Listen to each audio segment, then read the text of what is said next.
நடிகர் வேலை தான் ஈஸியாக இருக்குது.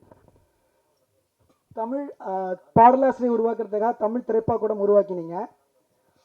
அடுத்து சினிமாவில் இருக்கிற 24 டிபார்ட்மெண்ட்லையும் மக்களுக்கு நம்ம ஸ்டூடெண்ட்ஸுக்கு வாய்ப்பு தரணும்னு சொல்லிட்டு தமிழ் திரைக்கூடம் அப்படிங்கிற ஒரு நிறுவனத்தை உருவாக்கினீங்க. அடுத்து என்ன பண்ண போகிறீங்க? பயங்கரமாக இருக்குது. விஜய் சார்ட்ட கேட்க வேண்டிய கேள்லாம் என்கிட்ட கேட்டுருக்கீங்க.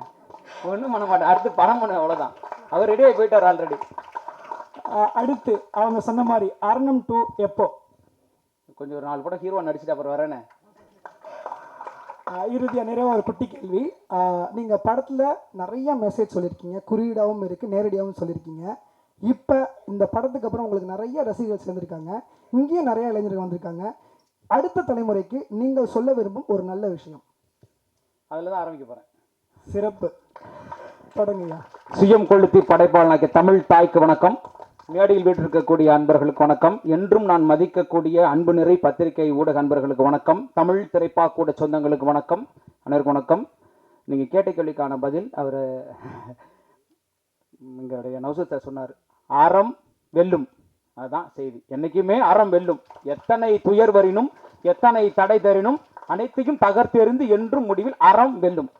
அதுதான் அரணத்துடைய கண்டென்ட்டு. என்னங்கடா எப்போ பார்த்தாலும் 4 பேர் மேடையில் உட்காந்துருக்கீங்கன்னா நாங்கள் என்னங்க பண்ணுறது? கூப்பிட்டா தானே, கூட்டம் வந்தால் தானே. நாங்கள் தான் வர்றோம், அதனால் நாங்கள் 4 பேர் தான் இருக்கோம். கூப்பிட்டுலாம் பார்த்தாச்சு, சரி பரவாயில்ல. ஏங்க அதான் ஆடியோ லஞ்சில் கூப்பிட்டு விட்டுற வேண்டியதானேன்னு நினைக்கிறீங்க. இருந்தாலும் கூப்பிட்டேன் ஒரு மரியாதைக்கு, சரி அது பரவாயில்ல. அதே டைலாக் ரிப்பீட் போட்டுக்க வேண்டியது. ஆடியோ லஞ்சில் இருந்து கண்டென்ட்டு சிறுபுள்ளி பெரும்புள்ளி சேம். சரி, ரொம்ப மகிழ்ச்சியான மேடை. இது ஒரு 2 பகுதியாக பேசுகிறேன். முதல் பகுதியை கொஞ்சம் சாஃப்டாக ஆரம்பித்து அந்த விஷயத்தை சொல்லிவிட்டு, 2வது பகுதியில் வழக்கம் போல் நம்ம சில விஷயங்கள்லாம் கொஞ்சம் சொல்ல வேண்டியிருக்கு. அது நாளைய பேருக்கு பயன்படும். நான் கற்றுக்கிட்டதையும் கொஞ்சம் சொல்ல வேண்டியிருக்கு இந்த ரிலீஸில். அதை 2ஐயும் பேசிடுறேன். ஸோ முதல்ல இந்த சிங்கப்பாதை ரஜினி சார் காயின்னு சொல்லிட்டு வர அந்த மாதிரி புத்தர் ஹிட்லர் மாதிரி ஃபஸ்ட்டு சாப்பிட்டா போயிடுறேன். ரொம்ப மகிழ்ச்சிங்க. அரணம் இதே மேடையில் நான் நின்று ஒரு வார்த்தை சொன்னேன். இந்த படத்தை எவ்வளோ சிக்கல் இருக்குது இந்த சினிமாவில், இதை சுற்றி இருக்கக்கூடிய பிரச்சனைகள் எல்லாத்தையும் பேசி நான் நிற்கும் பொழுது ஒரே ஒரு நம்பிக்கை மட்டும்தான் இருந்தது. இந்த கதை நல்ல கதை, அதுக்கான உழைப்பை நான் தருவேன் அப்படின்றது. அதை இன்னைக்கு செய்து அது ஒரு 2024ஆம் ஆண்டின் முதல் 25 நாள் வெற்றி படம்ன்றது சாதனை. இனி அதை தவிர்க்க முடியாது. இதை உறக்க சொல்ல வேண்டியிருக்கு. ஏன்னா வேறு வழி இல்லை. ஏன்னா அடுத்த வாரத்தில் வந்த பொங்கல் படங்கள்லாம் நாங்கள் ஜெயிச்சோன்னு சொல்லுவாங்க. கண்டிப்பாக அவங்களும் 25 நாள் கொண்டாட வாய்ப்பு இருக்குது. அப்போ இது காணா போய்டும்ல. அப்போ நம்ம செஞ்சதை நம்ம சொல்ல இன்றைக்கி உறக்க கத்தி நாங்கள் இருக்கோம்னு சொல்ல வேண்டிய நிலையில தான் நம்ம இருக்கோம். மற்றவங்க சொல்கிற இடம் வேறு, இன்றைக்கி நம்ம சொல்லிக்கணுன்றதுனால தான் இதை பதிவே செய்தேன் நான். ஏன்னா இல்லாட்டி இது காணா போயிடும். ஏன்னா நாங்கள் ஜனவரி 5 வந்தோம், அவங்களாம் பொங்கலுக்கு வந்தாங்க. எப்படி அடுத்து 25 சக்ஸஸ் மீட்டு, இப்போயே 3-4 நாள் சக்ஸஸ் மீட்லாம் போயிடுச்சுன்னு நினைக்கிறேன். அதனால் இது அழுத்தமாக சொல்லிடணுன்றதுக்காக இந்த பத்திரிகையாளர் சந்திப்போட நோக்கமே. ஏன்னா இது எங்கோ கடைக்கோடியில் இருக்கக்கூடிய ஒரு சிறிய தயாரிப்பாளருக்கு, ஒரு புது இயக்குனருக்கு ஒரு சின்ன நம்பிக்கை இந்த அரணம் வழங்கும். ஜெயிச்சலாம் போல இருக்குது, சாத்தியம்தான் போல இருக்குது, சின்ன படம் பண்ணலாம் போல இருக்குது அப்படின்ற விஷயத்த அது குறித்து நான் விரிவாக பேசுகிறேங்க. ரொம்ப மகிழ்ச்சி. முதல்ல கடகடன்னு நான் எல்லாருக்கும் நன்றியை இந்த தருணத்தில் சொல்லிடுறேன். முதல்ல தமிழ் திரைக்கூடத்தை சார்ந்த தயாரிப்பாளர்களுடைய நன்றியை சொல்கிறேன். ஏன்னா வெறும் கதையை மட்டுமே கேட்டு நம்பி அந்த கதையை புரிந்து கொண்டு என்னோடு கை கோர்த்து நின்ற என்னுடைய தமிழ் திரைக்கூடத்துடைய தயாரிப்பாளர் அத்தனை பேருக்கும் இந்த தருணத்தில் நான் நன்றி தெரிவிச்சுக்கிறேன். நன்றி உங்களுக்கு. அடுத்ததான் என் கூட கை கோர்த்து நின்ற தொழில்நுட்ப கலைஞர்கள் அத்தனை பேருக்கும். ஏன்னா நிறையா போயிடும், உங்களுக்கு எல்லாரையும் சொல்லணும். இதில் நான் எல்லாரையும் சொன்னதாக எடுத்துக்கணும். ஒளிப்பதிவாளர் ஆரம்பித்து, படத்தொகுப்பாளர் ஆரம்பித்து, இசையமைப்பாளர் ஆரம்பித்து எல்லாரையுமே நான் இதில் சொல்லிடுறேன். என்னுடைய நடன இயக்குநர்கள் ஆரம்பித்து எல்லாரையும் மொத்தமாக ஒருத்தரையும் நான் விடலை அப்படின்னு எடுத்துக்கணும். உதவி இயக்குநர்கள் ஆரம்பித்து, எனக்காக லைட் பிடிச்சவங்க, லைட்டை மேலே போட்டவங்க, அதுலேருந்து ஆரம்பித்து நான் எல்லாருக்கும் இந்த தருணத்தில் வண்டி ஓட்டினவங்க முதற்கொண்டு மொத்தமாக சொல்லிடுறேன். அவங்க எல்லாருடைய கலவை தான் காரணம். அவங்க எல்லாருக்கும் இந்த வெற்றி போய் சேரும். அவங்க எல்லாருக்கும் இது சாத்தியம். அவங்க எல்லாருக்கும் இதை நான் பகிர்ந்துக்கிறேன். 1. 2வது வருஷம் அதாவது நான் மேடையிலே பேசினேன். நிறைய பேர் என்கிட்ட கூப்பிட்டு சொன்னாங்க, சார் நீங்கள் திருப்பி அவங்கள பற்றி அழுத்தமாக பேசுங்க சார் அப்படின்னு. என்னென்னா நான் சொன்னது தான், கடைசி நிமிடம் வரைக்கும் ஒரு கதாநாயகி வருவாங்களா அப்படின்னு ஆச்சரியமாக இருக்குது எனக்கு. சின்ன சின்ன நிகழ்ச்சி கூட, அதாவது நான் இந்த ஆடியோ லான்ச்சில் பேசிட்டு போனதுக்கப்புறம் கிட்டத்தட்ட 13 தொலைக்காட்சிகளில் 25 கிட்டத்தட்ட 40 யூடியூப் சேனலுக்கு இன்டர்வியூ கொடுத்துருக்கேன். எல்லாத்துக்கும் சலிக்காமல் சாப்பிட நேரம் இல்லை. ஒவ்வொரு இன்டர்வியூக்கும் கூட உட்காந்து அந்த படத்துக்கான ப்ரொமோஷனை பண்ணுறாங்க. ஏன்னா அந்த இன்னொரு பொண்ணு வரல, அந்த இன்னொரு பையன் உயிரோடு இருக்கானா இல்லையானு எனக்கு தெரில, அவங்களாம் எங்கே இருக்காங்கன்னு தெரில, ஆனால் வரவே இல்லை. அதை நான் விட்டுருங்க. இவங்களாம் எவ்வளோ தூரம் கூப்பிட்றது. அவங்கவுங்க படத்துக்கு அவங்க தான் வேலை செய்யணும். நம்ம ஹரிவுத்ரா சார் கூட சொன்னார், தூக்குதுறையில் இருந்த பிரச்சனை எல்லாம் யாரும் வர மாட்டேங்கிறாங்கன்னு. சரி, அது வேணாங்கிறாரு. சரி, அதனால் அதோடைய வலிமை என்னன்னு எனக்கு தெரியுது. ஒரு ஒரு ஒரு லான்ச்சுக்கும் ஒரு ஒரு சின்ன சின்ன சின்ன சின்ன விஷயத்துக்கும் நாங்கள் தேட்டர் விசிட் போனோம் பாருங்கள், கடைக்கோடி கிராமத்து வரைக்கும் நான் போனேன். அங்கேயும் அவங்க கூட வந்து நின்னாங்க.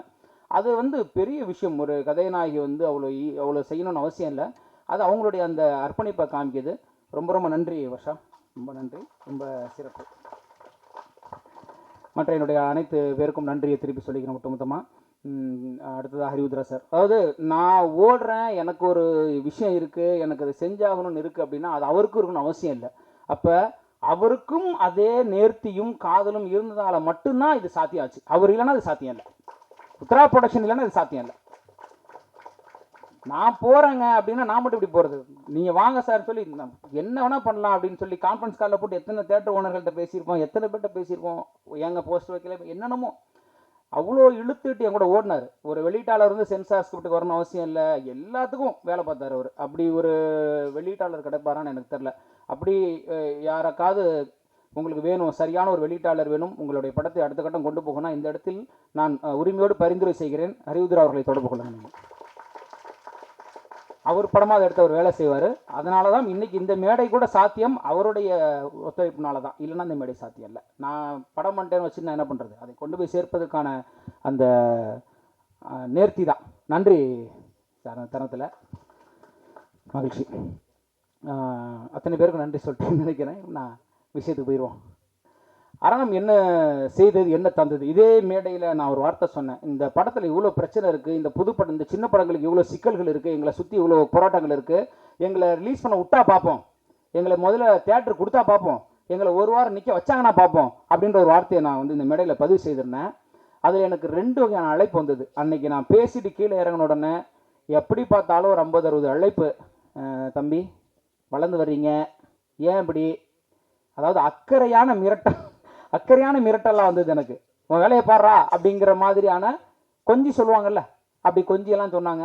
அதுக்கெல்லாம் தெரிஞ்சுதான் நம்ம பேசுகிறோம் அந்த மேடையில் ஏறி, இந்த பிரச்சனைகளை, இந்த அரசியலை, இந்த சிக்கல்களை பேசுகிறோம்.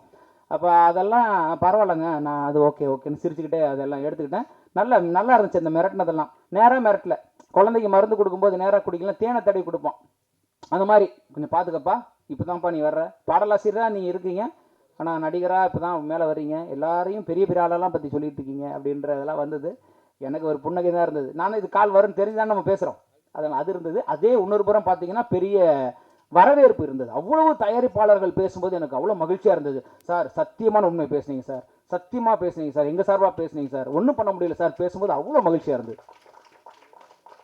அதை விட சிறப்பான மகிழ்ச்சி என்னன்னா, அதிலிருந்து பார்த்தீங்கன்னா பேசுபொருள் முழுக்க ஒரு 4 வாரம் நம்ம கண்டென்ட் தான் இருந்துச்சு. கடைசி இப்போ எஸ்எஸ்சி பேசின வரைக்கும், போன நிகழ்ச்சி வரைக்கும் நம்ம கண்டென்ட் தான் போயிட்டு இருக்கு. ரொம்ப மகிழ்ச்சி. பத்திரிகையில் பார்த்தீங்கன்னா சின்ன படத்துக்கு பிரச்சனையா, இந்த விஷயங்கள் ஏன் ரீரிலீஸ் படத்துக்கு பிரச்சனை, இப்படின்னு நம்ம என்ன பேசணுமோ, பெரிய பட்ஜெட் படங்கள் இருக்கக்கூடிய சிக்கல்கள், அது எல்லாமே வந்து அடுத்தடுத்து ஒரு பெரிய விவாதமாக வந்தது. இந்த அறிவார்ந்த விவாதத்துக்காகவும் இந்த பேச்சுக்காக மட்டுமே தான் நான் இதை பேசினேன். அது ஒர்க் அவுட் ஆகிடுச்சு, அது போய் சேர்ந்துச்சுன்றதுல எனக்கு ரொம்ப ரொம்ப மகிழ்ச்சி, ரொம்ப நன்றி எனக்கு இந்த தரத்தில். ஏன்னா இது எனக்காக நான் பேசலை, அது ஒட்டுமொத்த எனக்கு அப்புறம் இருக்கக்கூடிய சினிமாக்காக நான் பேசினேன். அது கடைசி வரைக்கும் பாடுபொருளாகிட்டு இருக்கு. ஒரு கேப்டன் மில்லருடைய ஒரு ரிவ்யூலாம் ஒருத்தர் சமத்துட்டு திட்டிருந்தார், பார்த்தேன் நான். எங்களுக்கு படம் பண்ண சொன்னால் உங்களுக்கே பண்ணிக்கிறீங்களாடான்ற மாதிரிலாம் இருந்தது, பார்த்தேன் நான். ஸோ ஒரு 1000 துப்பாக்கி, ஒரு 50,000 புல்லட்டு தோட்டாக்கள், ஒரு 5 லாரி ரத்தமாக இருக்குது இன்றைக்கி சினிமா அப்படின்றத வந்து நான் சொல்லலை. நான் பேச ஆரம்பிச்சதுக்கப்புறம் ஃபுல்லாக பேசிகிட்டு இருக்காங்க. அது நல்ல விஷயம், அது சரியான களமாக தான் இருக்குது. மனநல காப்பாற்றுக்கு அனுப்புகின்ற வரைக்கும் போயிடுச்சு அந்த கண்டென்ட். ஸோ அந்த வகையில் அது திரும்பி சினிமா பேசுன்றதில் எனக்கு ரொம்ப மகிழ்ச்சி. இப்போ நான் இந்த அரணம், இந்த 25வது நாள், இந்த மேடை என்பதை எனக்கு மேலே ஏறும்போது சொன்னாங்க, சார் தயவு செஞ்சு நீங்கள் வந்து நல்ல விஷயம் நல்லதை மட்டும் பேசிவிட்டு சத்தம் இல்லாமல் இறங்கிடுங்க, போதும் அப்படின்னாங்க. அவங்களுக்கு எல்லாருக்கும் நான் ஒரு சிரிப்பு தான் கொடுத்தேன். அப்படி பண்ண முடியாது. ஏன்னா நான் ஏறும்போது ஆடியோ லான்ச்சில் சொன்னேன், நான் இதில் என்ன வந்தாலும் ஏற்றுக்கிறதுக்கு, தோற்றாலும் அதை ஏற்றுக்கொள்வதற்கு தயாராகத்தான் அந்த மேடையில் நிற்கணும்னு அன்னைக்கு சொன்னேன். இன்னைக்கு ஜெயிச்சு நிற்கும் போது அந்த ஃபார்முலாவை சொல்ல வேண்டியிருக்கு. இன்னைக்கு இதுக்கு ரொம்ப ரொம்ப ரொம்ப ரொம்ப முக்கியம். ஃபர்ஸ்ட் இந்த இடத்துல நான் வணங்க வேண்டியது பத்திரிகையாளர்கள் தான். ரொம்ப ரொம்ப ரொம்ப ரொம்ப நன்றி. நீங்கள் அந்த கருத்தை எடுத்துக்கொண்டு போனா எனக்கு தெரியும். நான் அந்த பேசி முடிச்சிங்க வந்தபோது கிட்டத்தட்ட ஒரு 50 பத்திரிகையாளர் வந்து கரங்களை கொடுத்து சூப்பராக பேசுங்க சார்னு சொன்னீங்க. இதுதான் விஷயம். ஒரு நல்ல எழுத்தாளனுக்கு, ஒரு நல்ல கலைஞனுக்கு, ஒரு நல்ல பத்திரிகையாளனுக்கான நேர்மை அதுதான். அது என்னவோ அதை நீ சரியா பேசுறியா அப்படின்னு சொல்லி என்னை வந்து நீங்க ஊக்கப்படுத்துனீங்க. அதே மாதிரி அதை கொண்டு போய் சேர்த்தீங்க இந்த பிரச்சனைகளை. அது வந்து நிச்சயமா ஒரு பெரிய விஷயம். இப்போ நான் வந்து என்ன நடந்ததுன்னு ஒரு ஐடியா புது தயாரிப்பாளர்கள் சொல்லிட்டு இதை முடிச்சுக்கிறேன் இந்த விஷயத்த. ஏன்னா இந்த பாராட்டுகள் நாங்கள் ஜெயிச்சிட்டோன்னு பேசுகிறத விட அது பண்ணிட்டோம். எப்படி பண்ணோன்றதை சொன்னால் எனக்கு அப்புறம் வரக்கூடிய ஒரு 2-3 ப்ரொடியூசருக்கும் ஒரு இயக்குநர்களுக்கும் உதவுன்னு நினைக்கிறேன். ரொம்ப சிம்பிளுங்க. என்றைக்குமே ஒன்று மட்டும்தான் நிச்சயம், கண்டென்ட் என்றைக்குமே ஜெயிக்குதுங்க. கண்டிப்பாக கண்டென்ட் ஜெயிக்குது. அதை மட்டும் சரியாக செய்யலைன்னா போச்சு. எனக்கு தெரிந்து நான் இப்போ கதை கேட்டுட்ருக்கேங்க, ஒரு நிறைய கதைகள் கேட்க ஆரம்பிச்சுட்டேன் தொடர்ந்து. அவர் கதை கேட்டால் போதுன்றாங்க ப்ரொடியூசர்ஸ். நான் அது தொடர்ந்து அது இருக்குதுன்னு நான் பார்க்குறேன். ஹீரோ கதை கேட்டால் போதும், நாங்கள் அவர் கால்ஷீட் இருக்கா, அவர் கதை கேட்டாரா, எனக்கு ஓகேன்னு சொல்கிற தயாரிப்பாளர்களை நான் ஒன்றுமே இல்லைங்க. நானே பார்க்குறேன்னா எவ்வளோ பேர் அப்படி வருவாங்க. தயவு செஞ்சு கதையை முடிவு பண்ணாமல் தயவு செஞ்சு ஹீரோ வேணாங்க. நீங்கள் கதை தான் ஹீரோ, கதை தான் காப்பாற்றுது. போன வருஷம் அதான் பண்ணியிருக்கு சினிமா.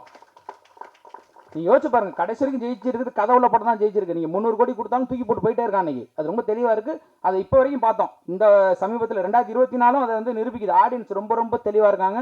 ஆடியன்ஸ் ரொம்ப கிளியராக இருக்காங்க.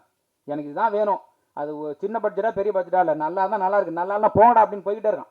அதில் ரொம்ப தெளிவாக இருக்காங்க.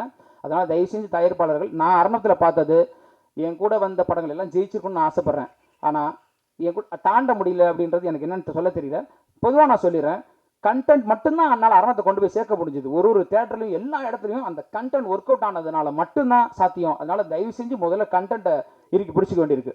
ரெண்டாவது, படம் பண்ணிட்டோம், ரிலீஸ் பண்ணிட்டோம், ரூமில் உட்காந்தா சத்தியமாக ஒன்றும் பண்ண முடியாது. சத்தியம் ஒன்றும் பண்ண முடியாது. ஒரு போராளி மாதிரி கட்டேசி வரைக்கும், தெருக்கோடி வரைக்கும் நீங்கள் நின்று தான் படத்தை ரிலீஸ் பண்ணி ஆகும். நான் செஞ்சேன், இன்னைக்கு வரைக்கும் செஞ்சுட்டு இருக்கேன். இனிமே என் படம் போகிற வரைக்கும் நான் செய்வேன். என்னை சுற்றி இருக்கவங்களே கேட்குறாங்க, ஏங்க விட்டுருங்க. அப்படிலாம் விட முடியாது. ஒரு வேலை செஞ்சுருக்கோம், அதை எப்படி விட முடியும்? ஒன்று செய்யணும், இல்லை செய்யக்கூடாது. வாழ்க்கையில் ஒரே தத்துவம் தான், செய்ய இல்லை செய்யாது. செய்யினா செஞ்சிடணும், அவ்வளோதான். அந்த வகையில் நான் வந்து சென்னை முழுக்க பயணித்தேன். நல்ல புரிஞ்சிச்சு எனக்கு. நாம் நேரடியாக களத்தில் இறங்கும் பொழுது அதோடைய மரியாதை வேறையாக இருக்குது. ஒரு திரையரங்கும் போய் நிற்கும் போது ஒரு விஷயத்தையும் அழுத்தி கேட்கும்போது, ஏங்க அங்கே பேனர் இல்லை, தருமபுரியில் ஒரு தேட்டரில் பேனர் இல்லை, நாங்கள் இங்கேருந்து பேசுகிறோம், போயிட்டு கான்ஃபரன்ஸில் போட்டு பேனர் இருக்குமே, பேனர் இல்லைங்க, இப்போ நான் உட்காந்துக்கலாம்ல, ஒரு பேனர் தானே, அப்படி விட முடியாது. எனக்கு 100க்கும் மேற்பட்ட திரையரங்கில் ஜனவரி 5 ஒரு திரையரங்கு கொடுத்தாரு. அதுவே எனக்கு பெரிய ஆச்சரியம். நான் பேசின பேச்சுக்கு படமே வராதுன்னு நினச்சேன். படமே ரிலீஸ் ஆகாது, படமே வரப்போகிறதுன்னு தான் நான் நினச்சேன். திரும்பி பார்த்தா பெரிய ஆச்சரியம். அதுதான் நான் பேசிய அறம். அந்த சரியா தானே பேசுகிறான், அவனு கூட தேட்டரை அப்படின்னு எனக்கு ரிவர்ஸாக ஒர்க் அவுட் ஆச்சு. அப்போ அதை சார்ந்து இருக்காங்கல்ல. உண்மையே சொல்லப்போனால் நாங்கள் தேட்டர் என்ன பண்ணுறதுன்னு போராடணும். அவ்வளோ தேட்டர் வந்துருச்சு எங்களுக்கு. கேரளா, கர்நாடகா எல்லாம் கிடச்சிச்சு எங்களுக்கு. அதுக்குள்ளே இருக்கிற விஷயம், நாம் நேரடியாக களத்தில் இறங்க வேண்டியிருக்குன்றதான் இன்னைக்கு நான் அதாவது அந்த இயக்குநர்களோ அந்த டீமே சொல்கிறேன், தயாரிப்பாளர் டீமே நேராக இறங்கி மக்களை சந்தித்து, திரையரங்க சந்தித்து, வாசலில் நின்னேனுங்க. நான் வாசலில் படம் விட்டு வெளியே வர இடத்துல ஒவ்வொரு தேட்டர் வாசலையும் நான் போய் நின்றுருக்கேன். பிடிச்சிருக்குங்களா, ஓகேங்களா உங்களுக்கு, எல்லாம் தமிழ்நாடு முழுக்க, ஃபஸ்ட்டு சென்னை முழுக்க சுற்றுப்பயணம் போனேன். அதில் தான் நிறைய கற்றுக்கிட்டேன். களத்தில் போய் நின்னா, இன்னைக்கு லைசன்ஸ் உங்கள் படத்துக்கு வரலையே, லைசன்ஸ் வரலையா, கொடுத்த லைசன்ஸ் எப்படியா வராமல் இருக்கும், ஃபோன் அடி, நம்மளால் பிடிச்சி அடிப்பேன். சார் என்ன சார் லைசன்ஸ் வரலன்றாங்க சார், அதெல்லாம் இல்லை, இவரோட அடிப்பார், எப்படி அன்னைக்கு சொல்லுவேன். உங்களுக்கு புரியுதா? உங்களுக்கு போஸ்டர் வைக்கல, பேனர் வைக்கல, சொல்லி தான் அவனு சார், தப்பாக எடுத்துக்காதீங்க சார், நீங்கள் எல்லோரும் வாழ்த்துக்கள் சொன்னீங்க. நான் சொல்லிடுறேன், புது படங்கள் தோற்கப்படுவதே இல்லைன்றதை நான் கற்றுக்கிட்டேங்க. சத்தியமாக தோக்கலை, சத்தியமாக புது படம்லாம் தோக்கலை, சின்ன படம்லாம் தோக்கலை. தேட்டருக்கு போனால் அந்த புது படத்துக்கான போஸ்டரில் பேனர், நான் எல்லா திரையரங்கையும் சொல்லலை, ஆனால் அதை சொல்லி தான் ஆகணும். அப்போ ஃபோன் பண்ணி சண்டை போடுறேன், பேனர் வாட்ஸ்அப்பில் ஃபோட்டோ எடுத்து அனுப்ப சொல்கிறேன், யாரும் அனுப்பி, இந்த பாருங்கள் அங்கே பேனர் இல்லை, மாட்ட சொல்லுங்கள். மாட்டினா தானே தேட்டருக்கு வருவாங்க. அவங்க என்ன நினைக்கிறாங்க, புது படம் யார் வரப்போகிறா, சரிதானங்க. என்னுடைய திரையரங்குகளில், கும்பகோணம் MSM திரையரங்குகளில் ஒரு நாள் மட்டும் 96 டிக்கெட் கலெக்ட் ஆகிருக்கு. காலையில் 11 மணி ஷோ. எப்படிங்க அரணம் படத்துக்கு காலையில் 11 மணிக்கு 96 டிக்கெட் கலெக்ட் ஆகும்? ஒரு விஷயம் யோசிச்சு பார்த்தேன். ஏன்னா 21 நாளாக அந்த படம் ஒரே தேட்டரில் ஓடுது. ரொம்ப சிம்பிள், சஸ்டைன் பண்ணுது இல்லையா படம் அங்கே. ஸோ ஒரு ஆடியன்ஸ் பார்க்குறாங்க, போகிறாங்க, வர்றாங்க. இப்போ நமக்கு என்ன பிரச்சனை, ஒரு படம் நம்ம போட்டிருக்கோம், நம்ம ஒன்றும் பெரிய ஹீரோ படம் கிடையாது இல்லையா. ஒரு கண்டென்ட் போய் சேர்ந்து ஒரு வாரம் கழிச்சு தேட்டருக்கு போனால் அந்த வாரத்தில் படம் இருக்க மாட்டேங்குது. அரணம் கிட்டத்தட்ட இந்த 100 திரையரங்குகளில் நம்ப மாட்டீங்க, வேற லெவல் கலெக்ஷன் வந்திருக்கும். இப்பயும் நாங்கள் வெற்றி தான், பெரு வெற்றியை கொடுத்துருக்கோம். என்ன சிக்கல் வந்ததுன்னா, சார் உங்கள் படம் ஹவுஸ்ஃபுல் ஆனாலும் அடுத்த வாரம் தூக்குவோம். ஏன் சார், நல்லா தானே சார் போயிட்டுருக்கு படம். வெள்ளிக்கிழமை வரைக்கும் தான் சார் உங்கள் படம் இருக்கும், அடுத்த வாரம் உங்கள் படம் இருக்காது. என்ன சார் இருக்காதுன்றீங்க? கலெக்ஷன் நல்லா இருக்கே சார், ஒன்றும் பண்ண முடியாது சார்.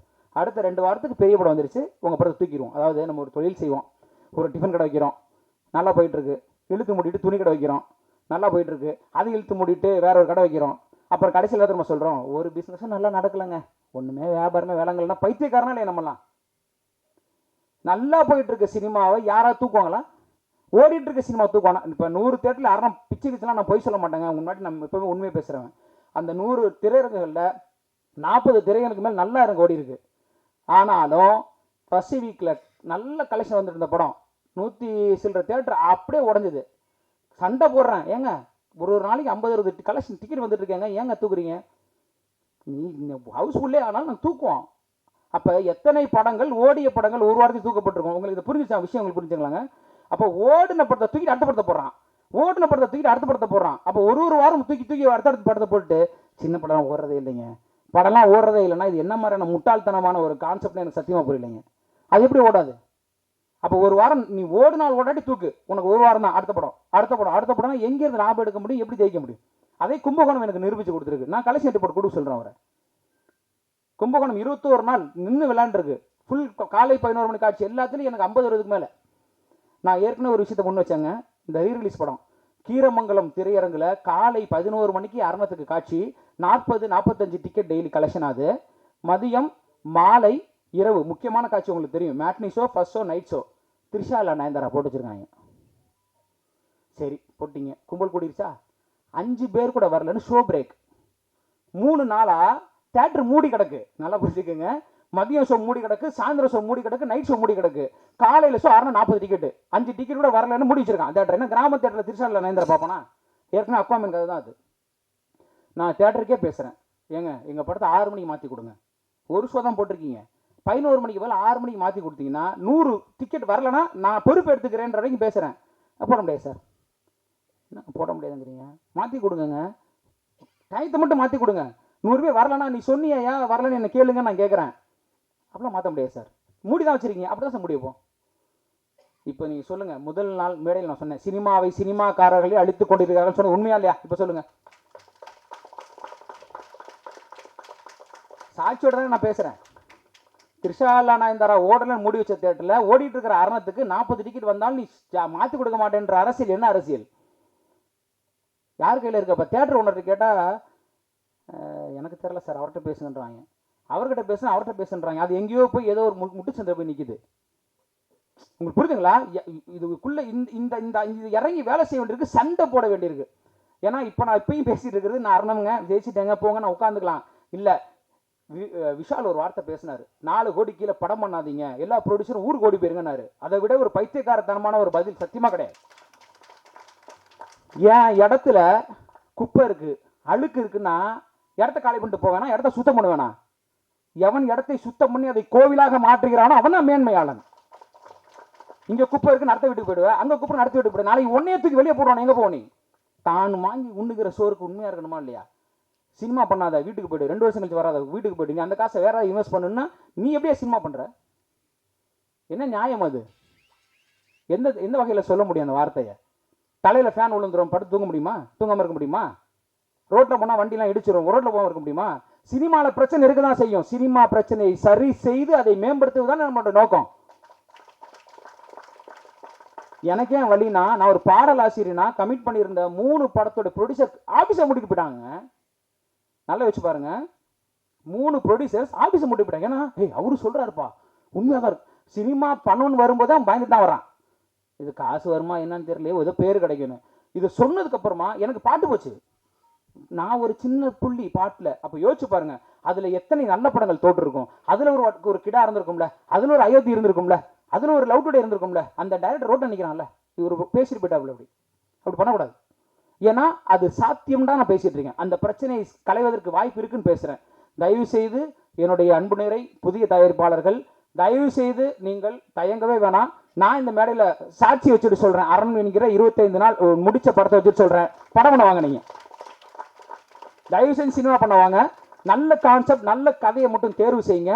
ஆனால் கடைசி நிமிஷம் வரைக்கும் நீங்கள் தெருவில் நின்று சண்டை போடுறதுக்கான தைரியமும் திமிரும் உங்களுக்கு இருக்கணும். அது மட்டும் நீங்கள் வச்சுட்டு சினிமா பண்ணுங்க. எப்படி உங்களுக்கு சினிமா தோக்குறீங்க நான் பார்க்குறேன். சாத்தியமே கிடையாது. இறங்கி நாம் போராட வேண்டியிருக்கு. செஞ்சால் நடக்கும். சண்டை போடணும். நம் உரிமையை நாம் சண்டை போட இடத்துல தான் இன்னைக்கு இருக்கோம். இந்த அரசியல், இந்த சிக்கல், இந்த பிரச்சனை பேசப்பட்டாச்சு, இனியும் பேசப்படும். இப்பயும் சொல்கிறேன், அரணம் முடிஞ்சிருச்சு. அடுத்த படம் இதனால் எனக்கு கிடைக்கலான்னு பரவாயில்ல, அடுத்த படம் எனக்கு நடிக்க வாய்ப்பு கொடுக்கலான்னு பரவாயில்ல, அடுத்த படம் நீ பண்ணவே கூடாதா போடான்னு என்னை துரத்தினாலும் பரவாயில்ல, நான் பேசுவேன். நான் எனக்கு தவிர எனக்கு பின் வரக்கூடிய தயாரிப்பாளருக்காகவும் எனக்கு பின் இருக்கக்கூடிய இந்த சினிமா நல்லா இருக்காக நான் பேசிட்டே இருப்பேன். இப்பயும் சொல்கிறேன், சின்ன படங்கள் தோற்கவில்லை, தோற்கடிக்கப்படுகிறது.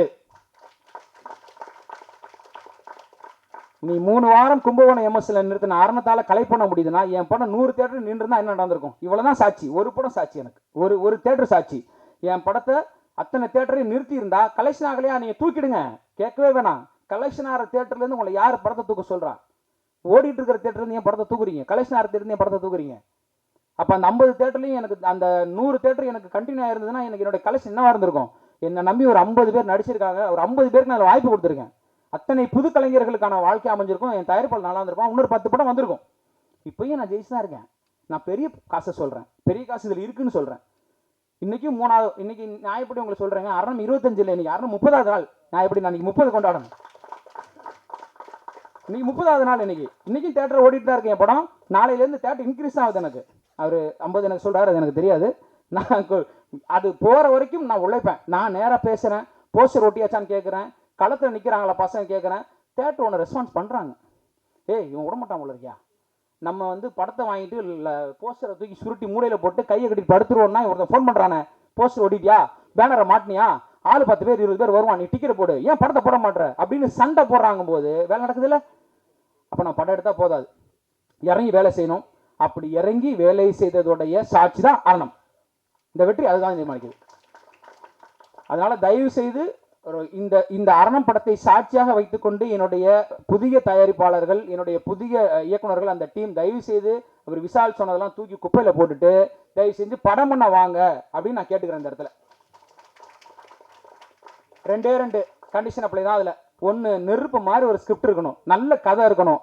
2வது, அதை தூக்கி தலையில் வச்சுக்கிட்டு ஓடுறதுக்கான திமிரும் தைரியமும் உங்களுக்கு மட்டும் இருந்துட்டா நிச்சயமாக எல்லா படமும் ஜெயிக்கும்.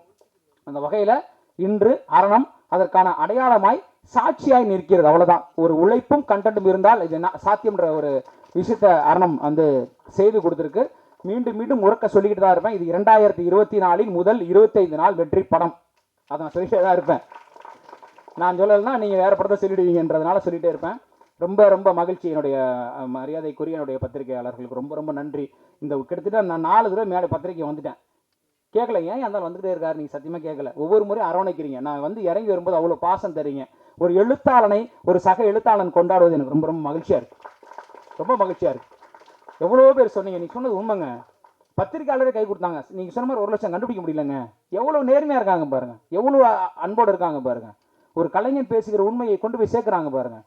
என் படத்துக்கு எந்த ப்ரொமோஷன் இல்லைங்க. இப்பயும் சொல்கிறேன், அரணம் படத்துக்கு நான் ஏற்கனவே சொன்னதான், பெரிய நடிகை கிடையாது, பெரிய தயாரிப்பாளர்கள் கிடையாது, பெரிய டெக்னீஷியன் டீம் கிடையாது. என் கூட பத்திரிகையாளர்கள் நீங்கள் இருந்தீங்க. அதுதான் உண்மை. சொன்னதை கொண்டு போய் சேர்த்தீங்க. முதல்ல நம்ம சொன்னது சேரணும்ல. அதற்கப்புறமா என்னுடைய தமிழ் திரைப்பட அன்பர்களுக்கு நான் பெருத்த நன்றியை சொல்லிக்கிறேன். ஒரு பாடலாசிரியர் பயிற்சின்னு ஒரு அமைப்பை உருவாக்கி அதன் வழியாக நான் தான் பாட்டு எழுத கற்றுக்கிட்டு வந்தேன், சம்பாதிக்கிறேன். 10வது ஒரு 10 பேரை உருவாக்கணும்னு ஒரு விஷயத்தை செஞ்சு நீங்கள் படம் பண்ணுங்கன்னு சொல்லி இன்றைக்கி அவங்களுக்கான வாய்ப்புகளை உருவாக்கி ஒரு ஏரியாலையும் நான் அந்த போஸ்டரை போய் பார்த்தது, அந்த லைசன்ஸுக்கு சண்டை போட்டதெல்லாம் என் பசங்க தான். இந்த இடத்துல என் பசங்களுக்கு நான் என் மனதாருடைய நன்றியை இந்த இடத்துல நான் தெரிவிச்சுக்கிறேன். என் தொழில்நுட்ப கலைஞர் எல்லாருக்கும் நன்றி. இதை மிகச்சிறப்பாக செய்து கொடுத்திருக்கக்கூடிய என்னுடைய மரியாதைக்குரிய அன்பு நிறை மனைவி புவன் அவர்களுக்கும் என்னுடைய மனமார்ந்த நன்றியை நான் அந்த தரத்தில் தெரிவிச்சுக்கிறேன். கூட நின்னாப்புல கடைசி வரைக்கும் எந்த எதிர்பார்ப்பும் இல்லாமல் அவர் நிற்கிறாப்புல. எனக்கு தெரியும், எந்த எதிர்பார்ப்பும் கிடையாது. அண்ணே வாங்கண்ணே ஜெயிக்கணும், நீங்கள் ஜெயிக்கணும், வாங்கண்ணே செய்வோண்ணே அப்படின்னு சொல்லி ஒரு எளிய கலைஞனை மேலேற்றி வச்சுருக்கீங்க. ஒரு எளிய கலைஞனுக்கு ஒரு அங்கீகாரம் கொடுத்துருக்கீங்க. ஒரு எளிய கலைஞனுக்கான வாய்ப்பை கொடுத்துருக்கீங்க.